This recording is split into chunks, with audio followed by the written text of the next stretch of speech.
Oi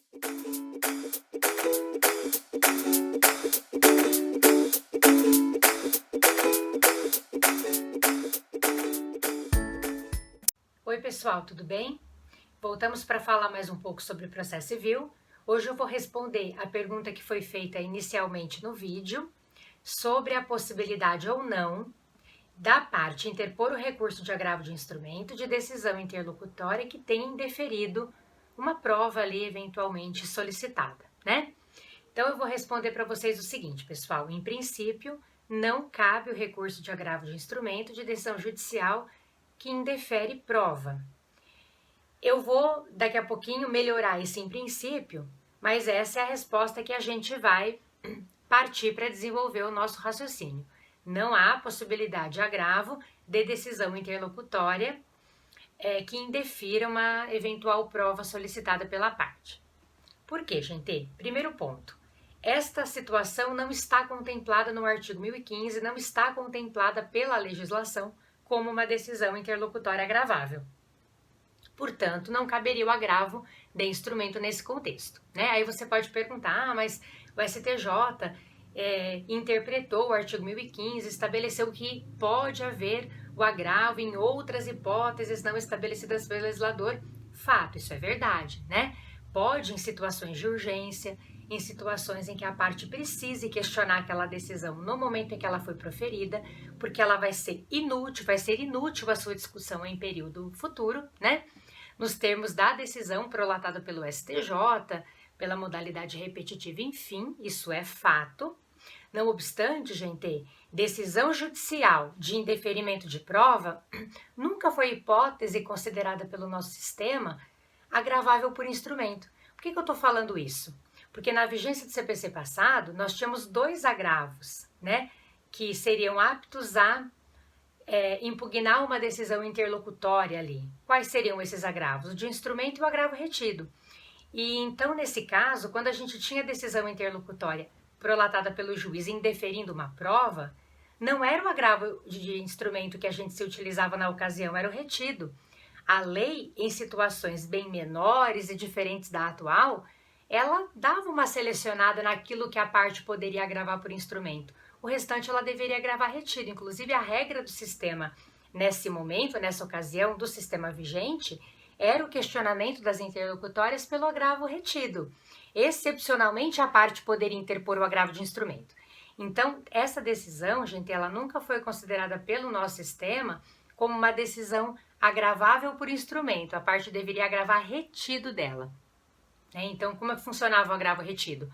O agravo retido, salvo se houvesse retratação, mas não havendo retratação, ele ficava retido nos autos, a parte deveria agravar para impedir a preclusão da questão, mas ela só seria apreciada ao final do processo, por ocasião do recurso de apelação, enfim. Então, ela não era conhecida e apreciada no momento em que o recurso era, de fato, interposto, né?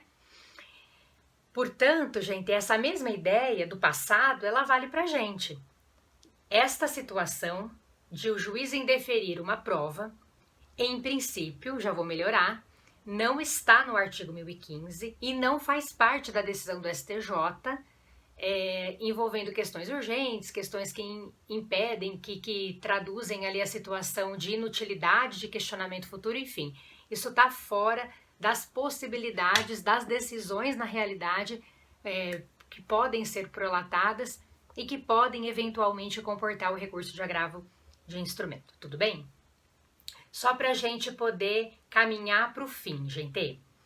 Eu quero colocar aqui uma situação a título de exemplo, tá? Então vamos pensar, vamos dar uma lida no artigo 1015, inciso 4, rapidamente, só para vocês poderem entender o raciocínio. O caput desse artigo diz assim: cabe agravo de instrumento contra as decisões interlocutórias que versarem sobre 4. Incidente de desconsideração da personalidade jurídica. Então, vamos supor que esteja tramitando um incidente de desconsideração de personalidade jurídica, a parte tenha solicitado uma prova ali para provar alguma de suas alegações e o juiz tem deferido esta prova. Desta decisão, cabe agravo de instrumento? Para mim, vai caber tranquilamente. Por quê? Porque você tem uma interlocutória prolatada nesse incidente e nos termos do artigo 1015, 4, desta decisão vai caber agravo de instrumento, gente. Então eu quero deixar colocado aqui a situação para que você não se perca nesse processo, nesse ponto, tá? Quando você tem uma ação de conhecimento que tramita pelo procedimento comum, que é o nosso procedimento padrão, se por meio desse procedimento, dessa ação de conhecimento que está tramitando, né, que tramita então pelo procedimento comum, se o juiz prolatar uma decisão interlocutória indeferindo uma prova eventualmente solicitada, não caberá agravo de instrumento sobre ela, né? A parte vai poder questionar lá ao final, quando a sentença for prolatada, se ela tiver interesse no manuseio da apelação, enfim, se ela desejar. Não há preclusão mais sobre essa questão e ela vai poder discutir ao final da relação processual ali em primeiro grau, nos termos do artigo 1009, parágrafo 1º do CPC.